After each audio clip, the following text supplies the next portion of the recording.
ਖਬਰਾਂ ਦੇ ਬੁਲੇਟਿਨ ਦੇ ਸਪਾਂਸਰ ਨੇ ਰੀਅਲਟਰ ਗੁਰਜਿੰਦਰ ਸਿੰਘ ਰੰਧਾਵਾ। ਹਰ ਤਰ੍ਹਾਂ ਦੀ ਪ੍ਰਾਪਰਟੀ ਖਰੀਦਣ ਤੇ ਵੇਚਣ ਲਈ ਤੁਸੀਂ ਕਾਲ ਕਰ ਸਕਦੇ ਹੋ। ਸਤਿ ਸ਼੍ਰੀ ਅਕਾਲ ਜੀ, ਤੁਸੀਂ ਦੇਖ ਰਹੇ ਹੋ ਪੰਜਾਬ ਮਿਲ USA TV ਤੇ ਮੈਂ ਸੁਰਪ੍ਰੀਤ। ਖਬਰਾਂ ਦੇ ਇਸ ਬੁਲੇਟਿਨ 'ਚ ਬਹੁਤ-ਬਹੁਤ ਸਵਾਗਤ। ਪੇਸ਼ਾਨ ਦੇਸ਼ ਤੇ ਵਿਦੇਸ਼ ਨਾਲ ਜੁੜੀਆਂ ਹੋਈਆਂ ਕੁਝ ਖਾਸ ਤੇ ਚੋਣਵੀਆਂ ਖਬਰਾਂ। ਟਰੰਪ ਨੇ ਅਧਿਕਾਰੀਆਂ ਨੂੰ ਪ੍ਰਦਰਸ਼ਨਕਾਰੀਆਂ ਨੂੰ ਗ੍ਰਿਫਤਾਰ ਕਰਨ ਅਤੇ ਦੇਸ਼ ਨਿਕਾਲਾ ਦੇਣ ਦੇ ਦਿੱਤੇ ਹੁਕਮ। ਭਾਰਤ ਪਾਕ ਦੀ ਤਰ੍ਹਾਂ ਈਰਾਨ ਇਜ਼ਰਾਈਲ 'ਚ ਸਮਝੌਤਾ ਕਰਵਾ ਸਕਦਾ ਹੈ ਡੋਨਾਲਡ ਟਰੰਪ। ਟਰੰਪ ਨੂੰ ਮਾਰਨਾ ਚਾਹੁੰਦਾ ਹੈ ਈਰਾਨ, ਨੇਤਨਯਾਹੂ ਦੇ ਘਰ ਵੀ ਦਾਗੀ ਮਿਜ਼ਾਈਲ। ਵੱਡੀ ਖਬਰ, ਈਰਾਨ 'ਚ ਵਿਦਿਆਰਥੀਆਂ ਦੇ ਹੋਸਟਲ ਨੇੜੇ ਹਮਲਾ, 2 ਭਾਰਤੀ ਵਿਦਿਆਰਥੀ ਜ਼ਖਮੀ। ਨਿਊਜ਼ੀਲੈਂਡ 'ਚ ਇਸ ਦੇਸ਼ ਦੇ ਸੈਲਾਨੀਆਂ ਨੂੰ ਮਿਲੇਗੀ ਵੀਜ਼ਾ ਛੋਟ ਸਹੂਲਤ। ਇਜ਼ਰਾਈਲ ਈਰਾਨ ਟਕਰਾਅ, 230 ਤੋਂ ਵੱਧ ਮੌਤਾਂ, ਤਹਿਰਾਨ ਵੱਲੋਂ ਗੋਲੀਬੰਦੀ ਦੀ ਪੇਸ਼ਕਸ਼ ਰੱਦ। ਹੁਣ ਇਹਨਾਂ ਖਬਰਾਂ ਦਾ ਵਿਸਥਾਰ। ਇਸ ਦੇ ਨਾਲ ਹੀ ਦੇਸ਼ ਤੇ ਵਿਦੇਸ਼ ਨਾਲ ਜੁੜੀਆਂ ਹੋਈਆਂ तमाम ਖਬਰਾਂ।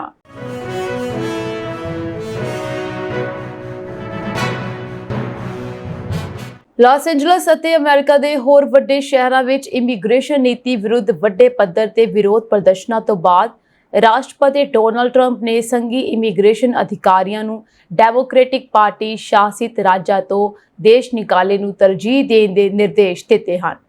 ਟਰੰਪ ਨੇ ਇੱਕ ਸੋਸ਼ਲ ਮੀਡੀਆ ਪੋਸਟ ਵਿੱਚ US ਇਮੀਗ੍ਰੇਸ਼ਨ ਅਤੇ ਕਸਟਮ ਇਨਫੋਰਸਮੈਂਟ ਅਧਿਕਾਰੀਆਂ ਨੂੰ ਇਤਿਹਾਸ ਵਿੱਚ ਸਭ ਤੋਂ ਵੱਡੀ ਸਮੂਹਿਕ ਦੇਸ਼ ਨਿਕਾਲੇ ਦੀ ਮੁਹਿੰਮ ਦੇ ਬਹੁਤ ਮਹੱਤਵਪੂਰਨ ਟੀਚੇ ਨੂੰ ਪ੍ਰਾਪਤ ਕਰਨ ਲਈ ਆਪਣੀ ਯੋਗਤਾ ਅਨੁਸਾਰ ਕੰਮ ਕਰਨ ਲਈ ਕਿਹਾ ਹੈ। ਉਹਨਾਂ ਨੇ ਕਿਹਾ ਹੈ ਕਿ ਟੀਚੇ ਨੂੰ ਪ੍ਰਾਪਤ ਕਰਨ ਲਈ ਅਧਿਕਾਰੀਆਂ ਨੂੰ ਲਾਸ ਐਂਜਲਸ, ਸ਼ਿਕਾਗੋ ਅਤੇ ਨਿਊਯਾਰਕ ਵਰਗੇ ਵੱਡੇ ਸ਼ਹਿਰਾਂ ਵਿੱਚ ਗੈਰ ਕਾਨੂੰਨੀ ਵਿਦੇਸ਼ੀਆਂ ਨੂੰ ਹਿਰਾਸਤ ਵਿੱਚ ਲੈਣ ਅਤੇ ਦੇਸ਼ ਨਿਕਾਲਾ ਦੇਣ ਦੀਆਂ ਕੋਸ਼ਿਸ਼ਾਂ ਨੂੰ ਤੇਜ਼ ਕਰਨ ਲਈ ਕਿਹਾ ਗਿਆ ਸੀ। ਟਰੰਪ ਦਾ ਇਹ ਬਿਆਨ ਕਈ ਹਫ਼ਤਿਆਂ ਦੀ ਕਾਰਵਾਈ ਵਿੱਚ ਤੇਜ਼ੀ ਅਤੇ ਵਾਈਟ ਹਾਊਸ ਦੇ ਡਿਪਟੀ ਚੀਫ ਆਫ ਸਟਾਫ ਅਤੇ ਟਰੰਪ ਦੀ ਇਮੀਗ੍ਰੇਸ਼ਨ ਨੀਤੀ ਦੇ ਮੁੱਖ ਆਰਕੀਟੈਕਟ ਸਟੀਫਨ ਮਿਲਰ ਦੇ ਬਿਆਨ ਤੋਂ ਬਾਅਦ ਆਇਆ ਹੈ, ਜਿਸ ਵਿੱਚ ਉਹਨਾਂ ਨੇ ਕਿਹਾ ਸੀ ਕਿ ICE ਅਧਿਕਾਰੀ ਰੋਜ਼ਾਨਾ ਘੱਟੋ-ਘੱਟ 3000 ਗ੍ਰਿਫਤਾਰੀਆਂ ਕਰਨ ਦਾ ਟੀਚਾ ਰੱਖਣਗੇ। ਜਿਵੇਂ ਕਿ ਮੱਧ ਪੂਰਬ ਵਿੱਚ ਤਣਾਅ ਵੱਧਦਾ ਜਾ ਰਿਹਾ ਹੈ, ਸੰਯੁਕਤ ਰਾਜ ਦੇ ਰਾਸ਼ਟਰਪਤੀ ਡੋਨਾਲਡ ਟਰੰਪ ਨੇ ਦਾਅਵਾ ਕੀਤਾ ਹੈ ਕਿ ਇਜ਼ਰਾਈਲ ਅਤੇ ਈਰਾਨ ਜਲਦੀ ਹੀ ਇੱਕ ਸ਼ਾਂਤੀ ਸਮਝੌਤਾ ਕਰਨਗੇ। ਉਹਨਾਂ ਨੇ ਕਿਹਾ ਕਿ ਬਹੁਤ ਸਾਰੀਆਂ ਅਨਿਰਧਾਰਤ ਮੀਟਿੰਗਾਂ ਹੋ ਰਹੀਆਂ ਹਨ ਅਤੇ ਦੋਵਾਂ ਦੇਸ਼ਾਂ ਨੂੰ ਇੱਕ ਸਮਝੌਤਾ ਕਰਨਾ ਚਾਹੀਦਾ ਹੈ। ਇਹ ਦਾਅਵਾ ਕਰਦੇ ਹੋਏ ਕਿ ਮੱਧ ਪੂਰਬ ਵਿੱਚ ਜਲਦੀ ਹੀ ਸ਼ਾਂਤੀ ਕਾਇਮ ਰਹੇਗੀ, ਸੰਯੁਕਤ ਰਾਜ ਦੇ ਰਾਸ਼ਟਰਪਤੀ ਨੇ ਦਾਅਵਾ ਕੀਤਾ ਕਿ ਸ਼ਾਂਤੀ ਸਮਝੌਤਾ ਉਸੇ ਤਰ੍ਹਾਂ ਹੋਵੇਗਾ ਜਿਵੇਂ ਸਮੇਂ ਨੇ ਭਾਰਤ ਅਤੇ ਪਾਕਿਸਤਾਨ ਦੀ ਮਦਦ ਕੀਤੀ ਸੀ। ਉਹਨਾਂ ਨੇ ਐਕਸ ਉੱਤੇ ਆਪਣੀ ਪੋਸਟ ਵਿੱਚ ਕਿਹਾ ਕਿ ਈਰਾਨ ਅਤੇ ਇਜ਼ਰਾਈਲ ਨੂੰ ਇੱਕ ਸਮਝੌਤਾ ਕਰਨਾ ਚਾਹੀਦਾ ਹੈ ਤੇ ਇੱਕ ਸਮਝੌਤੇ ਕਰਨਗੇ ਜਿਵੇਂ ਮੈਂ ਭਾਰਤ ਅਤੇ ਪਾਕਿਸਤਾਨ ਵਿਚਾਲੇ ਕਰਵਾਇਆ ਹੈ। ਉਸ ਸਥਿਤੀ ਵਿੱਚ ਸੰਯੁਕਤ ਰਾਜ ਅਮਰੀਕਾ ਨਾਲ ਵਪਾਰ ਦੀ ਵਰਤੋਂ ਕਰਕੇ 2 ਸ਼ਾਨਦਾਰ ਨੇਤਾਵਾਂ ਦੇ ਨਾਲ ਗੱਲਬਾਤ ਵਿੱਚ ਤਰਕ, ਏਕਤਾ ਅਤੇ ਸਮਝਦਾਰੀ ਲਿਆਉਣ ਨਾਲ ਫੈਸਲਾ ਲਿਆ ਤੇ ਇਸ ਨੂੰ ਰੋਕਿਆ। ਆਪਣੇ ਪਹਿਲੇ ਕਾਰਜਕਾਲ ਦੀ ਇੱਕ ਹੋਰ ਪ੍ਰਾਪਤੀ ਦਾ ਜ਼ਿਕਰ ਕਰਦੇ ਹੋਏ ਉਹਨਾਂ ਨੇ ਕਿਹਾ, ਸਰਬੀਆ ਅਤੇ ਕੋਸੋਵੋ ਦਹਾਕਿਆਂ ਤੋਂ ਲੜ ਰਹੇ ਸਨ ਅਤੇ ਜਦੋਂ ਸਥਿਤੀ ਯੁੱਧ ਦੀ ਕਗਾਰ ਤੇ ਸੀ ਤਾਂ ਮੈਂ ਦਖਲ ਦਿੱਤਾ ਅਤੇ ਉਹਨਾਂ ਨੂੰ ਰੋਕਿਆ। ਟਰੰਪ ਨੇ ਦਾਅਵਾ ਕੀਤਾ ਕਿ ਉਹਨਾਂ ਦੁਆਰਾ ਬਣਾਈ ਗਈ ਸਥਾਈ ਸ਼ਾਂਤੀ ਜੋ ਬਾਈਡਨ ਪ੍ਰਸ਼ਾਸਨ ਦੇ ਮੂਰਖਤਾਪੂਰਨ ਫੈਸਲਿਆਂ ਦੁਆਰਾ ਖਰਾਬ ਹੋ ਗਈ ਹੈ, ਪਰ ਮੈਂ ਇਸ ਨੂੰ ਦੁਬਾਰਾ ਠੀਕ ਕਰਾਂਗਾ। ਨੀਲ ਨਦੀ ਅਤੇ ਇਸ ਦੇ ਬਣੇ ਵੱਡੇ ਡੈਮ ਨੂੰ ਲੈ ਕੇ ਮਿਸਰ ਅਤੇ ਇਥੋਪੀਆ ਵਿਚਕਾਰ ਵਿਵਾਦ ਦਾ ਹਵਾਲਾ ਦਿੰਦੇ ਹੋਏ ਟਰੰਪ ਨੇ ਕਿਹਾ ਕਿ ਹੁਣ ਤੱਕ ਇਸ ਖੇਤਰ ਵਿੱਚ ਸ਼ਾਂਤੀ ਸਿਰਫ ਉਹਨਾਂ ਦੇ ਦਖਲ ਕਾਰਨ ਹੀ ਬਣਾਈ ਗਈ ਹੈ। ਉਹਨਾਂ ਨੇ ਕਿਹਾ ਕਿ ਉਹ ਚਾਹੁੰਦੇ ਹਨ ਕਿ ਇਹ ਸ਼ਾਂਤੀ ਲੰਬੇ ਸਮੇਂ ਤੱਕ ਬਣੀ ਰਹੇ। ਟਰੰਪ ਨੇ ਵਿਸ਼ਵਾਸ ਪ੍ਰਗਟ ਕੀਤਾ ਕਿ ਈਰਾਨ ਅਤੇ ਇਜ਼ਰਾਈਲ ਵਿਚਕਾਰ ਵੀ ਜਲਦੀ ਹੀ ਸ਼ਾਂਤੀ ਪੈਦਾ ਹੋਏਗੀ। ਉਹਨਾਂ ਨੇ ਕਿਹਾ ਕਿ ਇਸ ਦਿਸ਼ਾ ਵਿੱਚ ਲਗਾਤਾਰ ਮੀਟਿੰਗਾਂ ਅਤੇ ਗੱਲਬਾਤ ਹੋ ਰਹੀ ਹੈ ਤੇ ਉਹ ਬਹੁਤ ਕੁਝ ਕਰਦੇ ਹਨ, ਪਰ ਕੋਈ ਉਹਨਾਂ ਨੂੰ ਸਹਾਰਾ ਨਹੀਂ ਦਿੰਦਾ। ਇਸ ਨਾਲ ਕੋਈ ਫਰਕ ਨਹੀਂ ਪੈਂਦਾ, ਜਨਤਾ ਸਭ ਕੁਝ ਸਮਝਦੀ ਹੈ। ਟਰੰਪ ਨੇ ਆਪਣੀ ਪੋਸਟ ਨੂੰ ਇੱਕ ਵਾਰ ਫਿਰ ਜ਼ੋਰ ਦੇ ਕੇ ਕਿਹਾ ਕਿ ਉਹਨਾਂ ਨੇ ਮਿਡਲ ਈਸਟ ਨੂੰ ਫਿਰ ਤੋਂ ਮਹਾਨ ਬਣਾਏਗਾ। ਇੱਕ ਪਾਸੇ ਜਿੱਥੇ ਈਰਾਨ ਇਜ਼ਰਾਈਲ ਵਿਚਾਲੇ ਜੰਗ ਦੀ ਸਥਿਤੀ ਬਣੀ ਹੋਈ ਹੈ, ਉੱਥੇ ਇਜ਼ਰਾਈਲੀ ਪ੍ਰਧਾਨ ਮੰਤਰੀ ਬੈਂਜਾਮਿਨ ਨੇਤਨਯਾਹੂ ਨੇ ਇੱਕ ਸਨਸਨੀਖੇਜ਼ ਦਾਅਵਾ ਕੀਤਾ ਹੈ। ਈਰਾਨ ਨੇ ਅਮਰੀਕੀ ਰਾਸ਼ਟਰਪਤੀ ਡੋਨਾਲਡ ਟਰੰਪ ਦਾ ਕਤਲ ਕਰਨ ਦੀ ਯੋਜਨਾ ਬਣਾਈ ਸੀ ਕਿਉਂਕਿ ਉਹ ਈਰਾਨ ਦੇ ਪਰਮਾਣੂ ਬੰਬ ਬਣਾਉਣ ਦੀਆਂ ਨੀਤੀਆਂ ਦਾ ਵਿਰੋਧ ਕਰ ਰਿਹਾ ਹੈ। ਇੱਕ ਇੰਟਰਵਿਊ ਦੌਰਾਨ ਨੇਤਨਯਾਹੂ ਨੇ ਟਰੰਪ ਨੂੰ ਤਹਿਰਾਨ ਦਾ ਦੁਸ਼ਮਣ ਨੰਬਰ 1 ਦੱਸਿਆ ਅਤੇ ਈਰਾਨ ਤੇ ਉਸ ਦੇ ਕਤਲ ਦੀ ਸਾਜ਼ਿਸ਼ ਰਚਣ ਦਾ ਦੋਸ਼ ਲਗਾਇਆ। ਉਹਨਾਂ ਨੇ ਕਿਹਾ ਉਹ ਟਰੰਪ ਨੂੰ ਮਾਰਨਾ ਚਾਹੁੰਦੇ ਹਨ, ਉਹ ਦੁਸ਼ਮਣ ਨੰਬਰ 1 ਹੈ। ਨੇਤਨਯਾਹੂ ਨੇ ਈਰਾਨ ਤੇ ਟਰੰਪ ਦੇ ਰਿਕਾਰਡ ਦੀ ਪ੍ਰਸ਼ੰਸਾ ਕੀਤੀ ਤੇ ਈਰਾਨ ਪਰਮਾਣੂ ਸਮਝੌਤੇ ਤੇ ਪਿੱਛੇ ਹਟਣ ਅਤੇ ਚੋਟੀ ਦੇ ईरानी कमांडर कासिम सुलेमानी के कतल वर्गे मुख फैसलिਆਂ ਨੂੰ ਉਜਾਗਰ ਕੀਤਾ। ਉਹਨਾਂ ਨੇ ਕਿਹਾ ट्रंप एक फैसलाकुन नेता है, उसने कदे भी ਉਹ ਰਸਤਾ नहीं अपनाया जो ਦੂਜਿਆਂ ਦੇ ਉਹਨਾਂ ਨਾਲ ਸੌਦੇਬਾਜ਼ੀ ਕਰਨ ਲਈ ਅਪਣਾਇਆ ਸੀ। नेतन्याहू ने यह भी खुलासा किया कि वह खुद भी ईरानी हमले का निशाना सी ते दस्सिया कि ईरान ने उन्हां दे घर ते भी एक मिसाइल दागी सी। इजराइल और ईरान विचाले टकराव चौथे दिन भी जारी है। इस दौरान जानकारी सामने आ रही है कि Iran Vikhe Tehran university of medical science which अंतरराष्ट्रीय विद्यार्थियों के होस्टल नेड़े हमला होया। इस हमले विच 2 भारतीय विद्यार्थी जख्मी हो गए हैं। ये दोवें विद्यार्थी कश्मीर के हैं। दस्सिया जा रहा है कि सुरक्षा लई यूनिवर्सिटियां ने दोवां विद्यार्थियों नूं रामसर तब्दील कर दिता है। इस तो पहला खबर आई सी कि भारतीय विद्यार्थियों ने केंद्र सरकार नूं बहुत देर होने तो पहला अपनी सुरक्षित वापसी की अपील की है। भावें विद्यार्थी भारतीय दूतघर के संपर्क विच हन, पर वो डरे हुए हैं और जल्दी ही अपने घर परतना चाहते हैं। विद्यार्थियों के मापे भी उन्हां दी सुरक्षा लई चिंतित हैं। जानकारी मुताबक इजराइल नाल जंग दौरान ईरान विच फसे भारतीयों नूं सुरक्षित बाहर कड्ढण की तैयारी की जा रही है। भारत सरकार इस लई एक कार्रवाई शुरू करन जा रही है। ईरानी सरकार ने भारतीय समेत विदेशी नागरिकों को सुरक्षित अपने देश भेजने की सहमति दी है। इस समय ईरान विच 10,000 भारतीय हैं, जिन्हां विचों वड्डी गिनती विच भारतीय विद्यार्थियों की है जो ईरान के ਵੱਖ-ਵੱਖ मैडिकल और धार्मिक संस्थावां विच पढ़ रहे हैं। उन्हां नूं अजरबाईजान, तुर्कमेनिस्तान और अफगानिस्तान सरहदां राही बाहर कढ़िया जाएगा। न्यूजीलैंड सरकार ने वीज़ा छूट संबंधी एक बड़ा ऐलान किया है। ऐलान के मुताबिक आस्ट्रेलिया तो यात्रा करने वाले चीनी नागरिकों को वीज़ा छूट दी जाएगी। इमीग्रेशन न्यूजीलैंड अनुसार नवंबर 2025 तो आस्ट्रेलिया विच वैध वीज़ा रखने वाले चीनी पासपोर्ट धारकों को वीज़ा की बजाय न्यूजीलैंड इलैक्ट्रॉनिक ट्रैवल अथॉरिटी राही 3 महीनों लिए न्यूजीलैंड आने की इजाजत दी जाएगी। ये छूट सिर्फ आस्ट्रेलिया विच रहने वाले चीनी नागरिकों लिए है। ये ट्रांजिट यात्रियों ते लागू नहीं होगी। बिनेकारां नूं अजे भी NZETA लई मापदंड पूरे करने पैणगे। ऐलानी गई वीज़ा छूट 12 महीनों लिए एक ट्रायल नीति है, जिसका उद्देश्य न्यूजीलैंड नूं चीनी सैलानियों लिए वधेरे आकर्षक बनाना है। इजराइल ते ईरान दरमियान टकराव तीजे दिन भी जारी रहा। जंग रोकने लई दिते सद्दे दे बावजूद दोवां मुल्कां ने एक दूजे उत्ते मिसाइली हमले कीते ते कोई भी पिछे हटण लई तैयार नहीं है। ईरान ने कहा कि इजराइल ने उस दियां 13 रिफाइनरी ते हमला किया। उसदे नीं फौजी रेवोल्यूशनरी गार्ड के खुफिया मुखी और 2 होर जरनैल्स नूं मार दिता और हवाई हमलिਆਂ नाल वसों वाले केंद्रां नूं निशाना बनाया। इजराइल वालों शुक्रवार तो शुरू किए हमलों में हुण तक 224 व्यक्तियों की जान जाती रही है। अधिकारियों ने दस्सिया कि हमलों में जख्मी हुए फौजी अधिकारियों और नागरिकों की गिनती 1277 के करीब है। इजराइल जिसने ईरान के तेजी नाल वधने परमाणु प्रोग्राम ते फौजी लीडरशिप ते अपनियां मिसाइलां दागियां हैं। उन्हें कहा है कि ईरान ने शुक्रवार को 270 तो वध मिसाइलां दागियां। इन्हां विचों 22 देशों की अति आधुनिक बहुप्रति हवाई सुरक्षा विच सन ला के रिहायशी उपनगरां विच तबाही मचाउण वालियां मिसाइलां सन। इन्हां हमलिਆਂ विच 14 व्यक्ति मारे गए ते 340 होर जख्मी होए हैं।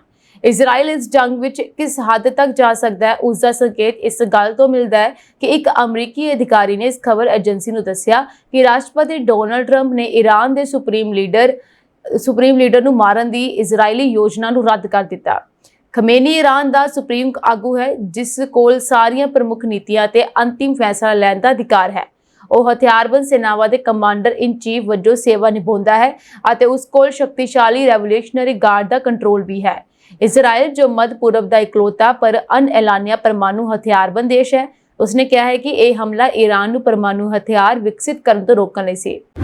लुफ्थांसा एयरलाइन की फ्रैंकफर्ट हैदराबाद उड़ान तो बंब की धमकी मिलण मगरों ऐतवार नूं फ्रैंकफर्ट डायवर्ट कर दिता गया।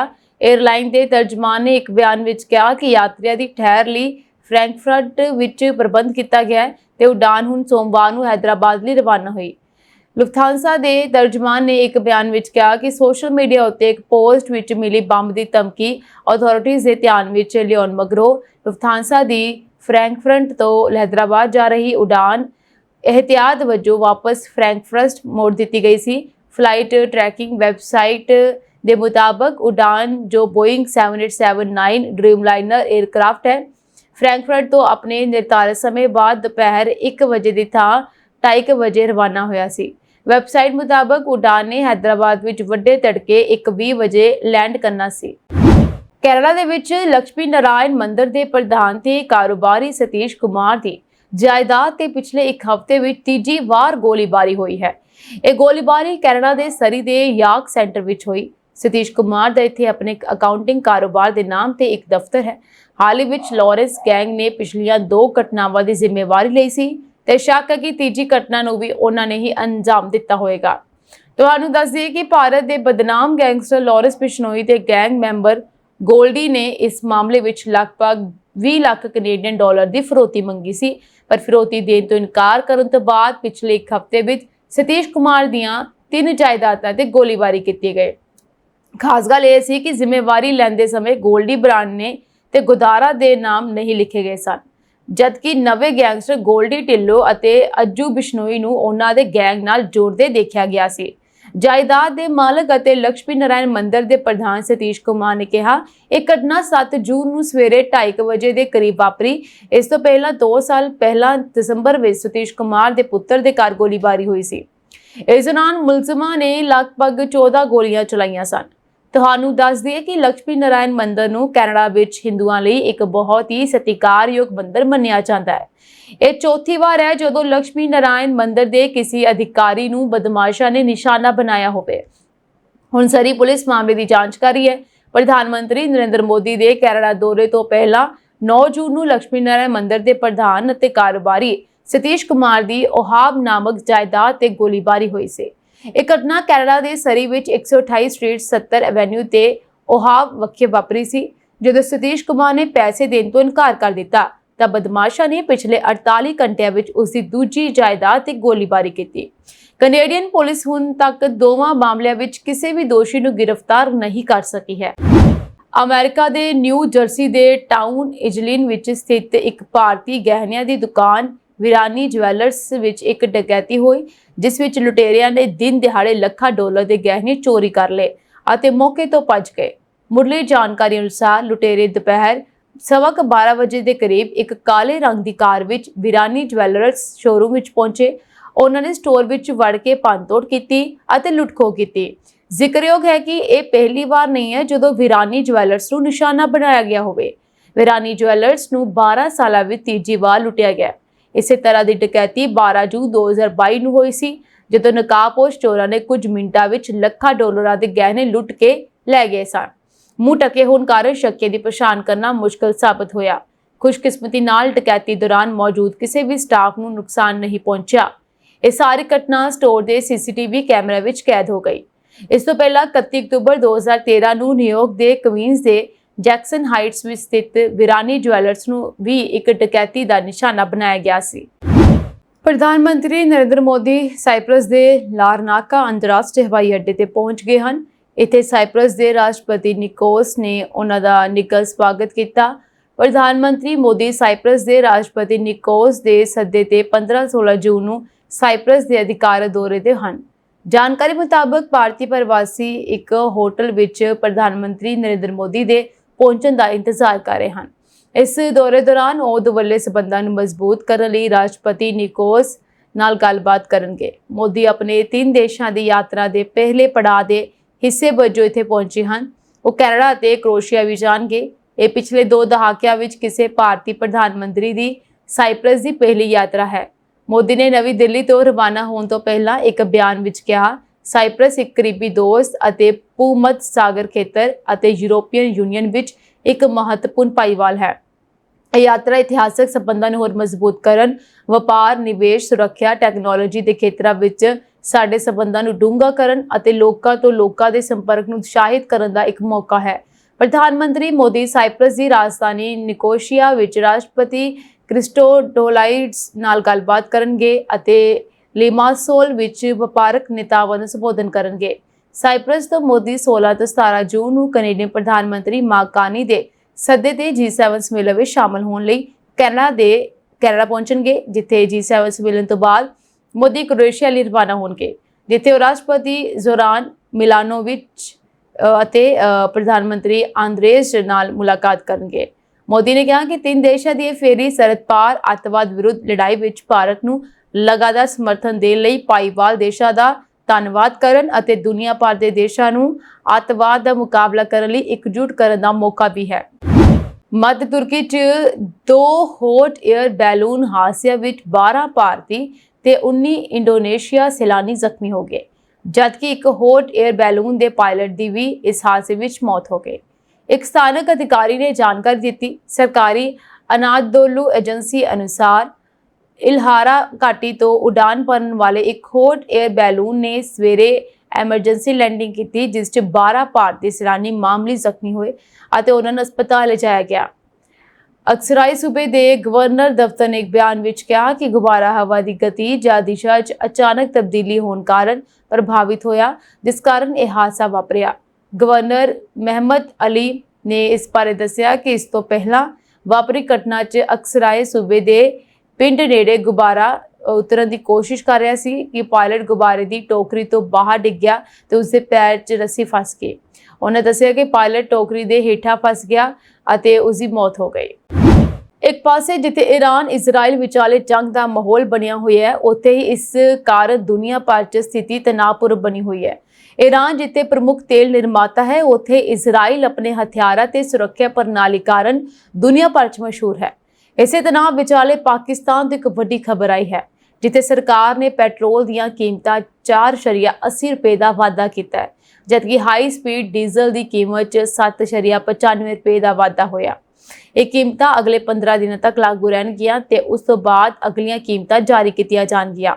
ਨਵੀਆਂ ਕੀਮਤਾਂ ਮੁਤਾਬਕ ਪਾਕਿਸਤਾਨ 'ਚ ਪੈਟਰੋਲ ਹੁਣ 258.43 ਰੁਪਏ ਪ੍ਰਤੀ ਲੀਟਰ ਹੋ ਗਿਆ ਹੈ, ਜਦਕਿ ਡੀਜ਼ਲ 262.59 ਰੁਪਏ ਤੱਕ ਪਹੁੰਚ ਗਿਆ।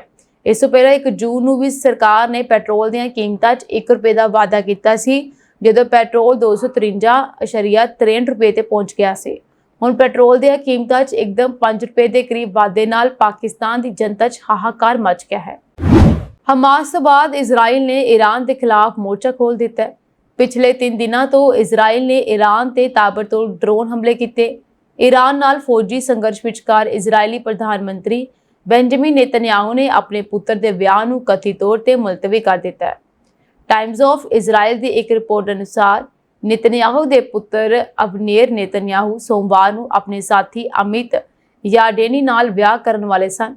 ਕੁਝ ਦਿਨ ਪਹਿਲਾਂ ਇਜ਼ਰਾਈਲੀ ਪ੍ਰਧਾਨ ਮੰਤਰੀ ਤੇ ਉਹਨਾਂ ਦੇ ਪਰਿਵਾਰ ਦੀ ਕਾਫੀ ਆਲੋਚਨਾ ਹੋਈ ਸੀ। ਦਰਅਸਲ ਨੇਤਨਯਾਹੂ ਤੇ ਉਹਨਾਂ ਦੇ ਪਰਿਵਾਰ ਦੀਆਂ ਕੁਝ ਤਸਵੀਰਾਂ ਵਾਇਰਲ ਹੋਈਆਂ ਸਨ, ਜਿਨ੍ਹਾਂ ਵਿੱਚ ਉਹ ਸਾਰੇ ਹੌਲੀਡੇ ਮੂਡ 'ਚ ਦਿਖਾਈ ਦੇ ਰਹੇ ਸਨ। ਕਈ ਲੋਕਾਂ ਨੇ ਆਲੋਚਨਾ ਕੀਤੀ ਕਿ ਇੱਕ ਪਾਸੇ ਜਿੱਥੇ ਅਜੇ ਵੀ ਗਾਜ਼ਾ 'ਚ ਇਜ਼ਰਾਈਲੀ ਨਾਗਰਿਕ ਬੰਦਕ ਬਣੇ ਹੋਏ ਹਨ, ਉੱਥੇ ਦੂਜੇ ਪਾਸੇ ਇਜ਼ਰਾਈਲੀ ਪ੍ਰਧਾਨ ਮੰਤਰੀ ਆਪਣੇ ਪਰਿਵਾਰ ਦੇ ਨਾਲ ਹੌਲੀਡੇ ਮਨਾਉਂਦੇ ਦਿਖਾਈ ਦੇ ਰਹੇ ਹਨ। ਸਾਊਦੀ ਅਰਬ ਵਿੱਚ 2018 'ਚ ਗ੍ਰਿਫਤਾਰ ਕੀਤੇ ਗਏ ਅੱਤਵਾਦ ਅਤੇ ਦੇਸ਼ਧਰੋਹ ਦੇ ਦੋਸ਼ੀ ਇੱਕ ਪ੍ਰਮੁੱਖ ਪੱਤਰਕਾਰ ਨੂੰ ਫਾਂਸੀ ਦੇ ਦਿੱਤੀ ਗਈ। ਸਰਕਾਰੀ ਅਧਿਕਾਰੀਆਂ ਨੇ ਇਹ ਜਾਣਕਾਰੀ ਦਿੱਤੀ ਹੈ। ਸਰਕਾਰੀ ਸਾਊਦੀ ਪ੍ਰੈਸ ਏਜੰਸੀ ਦੇ ਅਨੁਸਾਰ ਪੱਤਰਕਾਰ ਤੁਰਕੀ ਅਲ ਜਾਸਰ ਨੂੰ ਸ਼ਨੀਵਾਰ ਨੂੰ ਦੇਸ਼ ਦੀ ਸੁਪਰੀਮ ਕੋਰਟ ਵੱਲੋਂ ਉਸ ਦੀ ਮੌਤ ਦੀ ਸਜ਼ਾ ਬਰਕਰਾਰ ਰੱਖਣ ਤੋਂ ਬਾਅਦ ਫਾਂਸੀ ਦੇ ਦਿੱਤੀ ਗਈ। ਅਧਿਕਾਰੀਆਂ ਨੇ 2018 ਵਿੱਚ ਅਲ ਜਾਸਰ ਦੇ ਘਰ ਛਾਪਾ ਮਾਰਿਆ ਅਤੇ ਉਸ ਨੂੰ ਗ੍ਰਿਫਤਾਰ ਕਰ ਲਿਆ ਅਤੇ ਕੰਪਿਊਟਰ ਅਤੇ ਫੋਨ ਜ਼ਬਤ ਕਰ ਲਏ। ਇਹ ਅਜੇ ਸਪਸ਼ਟ ਨਹੀਂ ਹੈ ਕਿ ਉਸ ਦੇ ਖਿਲਾਫ ਮੁਕੱਦਮਾ ਕਦੋਂ ਹੋਇਆ ਅਤੇ ਕਿੰਨਾ ਸਮਾਂ ਚੱਲਿਆ। ਨਿਊਯਾਰਕ ਸਥਿਤ ਕਮੇਟੀ ਟੂ ਪ੍ਰੋਟੈਕਟ ਜਰਨਲਿਸਟ ਦੇ ਅਨੁਸਾਰ ਸਾਊਦੀ ਅਧਿਕਾਰੀਆਂ ਨੇ ਕਿਹਾ ਕਿ ਅਲ ਜਾਸਰ ਐਕਸ ਤੇ ਇੱਕ ਸੋਸ਼ਲ ਮੀਡੀਆ ਅਕਾਊਂਟ ਲਈ ਜ਼ਿੰਮੇਵਾਰ ਸੀ, ਜਿਸ ਨੇ ਸਾਊਦੀ ਸ਼ਾਹੀ ਪਰਿਵਾਰ ਵਿਰੁੱਧ ਭ੍ਰਿਸ਼ਟਾਚਾਰ ਦੇ ਦੋਸ਼ ਲਗਾਏ ਸਨ। ਅਲ ਜਾਸਰ ਤੇ ਅੱਤਵਾਦੀਆਂ ਅਤੇ ਅੱਤਵਾਦੀ ਸਮੂਹਾਂ ਬਾਰੇ ਕਈ ਵਿਵਾਦਪੂਰਨ ਟਵੀਟ ਪੋਸਟ ਕਰਨ ਦਾ ਵੀ ਦੋਸ਼ ਹੈ। ਅਲ ਜਾਸਰ 2013 ਤੋਂ 2015 ਤੱਕ ਇੱਕ ਨਿੱਜੀ ਬਲੌਗ ਚਲਾਉਂਦਾ ਸੀ ਅਤੇ 2011 ਵਿੱਚ ਮਲੇਸ਼ੀਆ ਨੂੰ ਹਿਲਾ ਦੇਣ ਵਾਲੀ ਅਰਬ ਸਪ੍ਰਿੰਗ ਅੰਦੋਲਨਾਂ, ਔਰਤਾਂ ਦੇ ਅਧਿਕਾਰਾਂ ਅਤੇ ਭ੍ਰਿਸ਼ਟਾਚਾਰ ਤੇ ਆਪਣੇ ਲੇਖਾਂ ਲਈ ਜਾਣਿਆ ਜਾਂਦਾ ਸੀ। ਅਲ ਜਾਸਰ 2013 ਤੋਂ 2015 ਤੱਕ ਇੱਕ ਨਿੱਜੀ ਬਲੌਗ ਚਲਾਉਂਦਾ ਰਿਹਾ ਅਤੇ ਔਰਤਾਂ ਦੇ ਅਧਿਕਾਰਾਂ ਅਤੇ ਭ੍ਰਿਸ਼ਟਾਚਾਰ ਬਾਰੇ ਗੱਲ ਕਰਦਾ ਰਿਹਾ। 2011 ਵਿੱਚ ਮੱਧ ਏਸ਼ੀਆ ਨੂੰ ਹਿਲਾ ਦੇਣ ਵਾਲੀ ਅਰਬ ਸਪ੍ਰਿੰਗ ਅੰਦੋਲਨ ਦੇ ਆਪਣੇ ਲੇਖਾਂ ਨੂੰ ਉਹਨੇ ਪ੍ਰਕਾਸ਼ਿਤ ਕੀਤਾ ਸੀ, ਜਿਸ ਕਰਕੇ ਕਾਫੀ ਜ਼ਿਆਦਾ ਫੇਮਸ ਸੀ, ਪਰ ਹੁਣ ਉਸ ਨੂੰ ਸਾਊਦੀ ਅਰਬ ਦੇ ਵਿੱਚ ਫਾਂਸੀ ਦੀ ਸਜ਼ਾ ਸੁਣਾਈ ਜਾਣ ਵਾਲੀ ਹੈ। ਇਹ ਸਾਂਝੀ ਦੇਸ਼ ਤੇ ਵਿਦੇਸ਼ ਨਾਲ ਜੁੜੀਆਂ ਹੋਈਆਂ ਕੁਝ ਖਾਸ ਤੇ ਚੋਣਵੀਆਂ ਖਬਰਾਂ ਹੋਰ ਅਪਡੇਟਸ ਨਾਲ ਜੁੜੇ ਰਹਿਣ ਦੇ ਲਈ ਤੁਸੀਂ ਬਨੇ ਰਹੋ ਜੀ ਪੰਜਾਬ ਮਿਲੀ ਯੂਐਸਏ ਟੀਵੀ ਦੇ ਨਾਲ। ਤੁਹਾਡੇ ਸਭ ਦਾ ਬਹੁਤ ਬਹੁਤ ਧੰਨਵਾਦ।